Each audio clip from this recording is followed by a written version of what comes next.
sesuaikan rencana, kerjakan.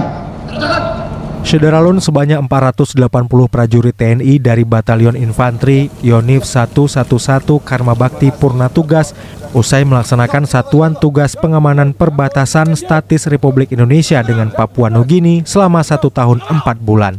Kepulangan personil Satgas disambut tradisi upacara dipimpin Pangdam Iskandar Muda Majen TNI Niko Fahrizal di Pelabuhan Umum Krunggekuh, Kecamatan Dewantara, Kabupaten Aceh Utara pada Senin 21 Oktober 2024. Purna tugas Satgas Yonif 111 RK Karma Bakti menggunakan kapal KRI Dr. Soeharto 990 dipimpin Komandan Kapal Kolonel Laut P. Suryadi dengan waktu tempuh dari Papua tiba di Aceh lebih kurang 1 bulan.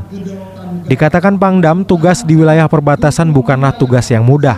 Kondisi medan yang berat, keterbatasan fasilitas, serta tantangan lain di lapangan membutuhkan keuletan, ketahanan fisik, dan mental yang prima. Namun para prajurit mampu mengatasi semua rintangan tersebut dengan profesionalisme yang tinggi, penuh tanggung jawab, dan kesetiaan terhadap Negara Kesatuan Republik Indonesia.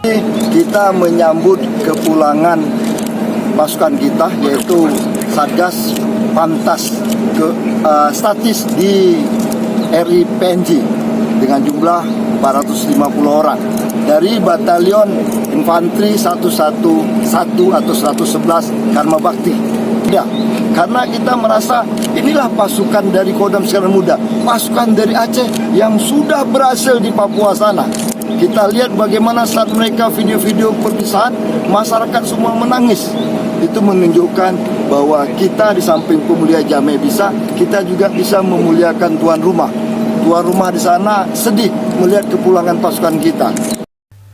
Selain itu, pentingnya peran keluarga dalam mendukung tugas prajurit, baik selama bertugas maupun setelah kembali, karena dukungan keluarga menjadi elemen penting dalam keberhasilan tugas. Pangdam juga menyampaikan penghargaan yang tinggi bagi prajurit yang telah melaksanakan tugas di perbatasan dengan baik. Hal ini harus disampaikan kepada seluruh prajurit sebagai bentuk pengakuan atas kerja keras mereka menjaga kedaulatan negara.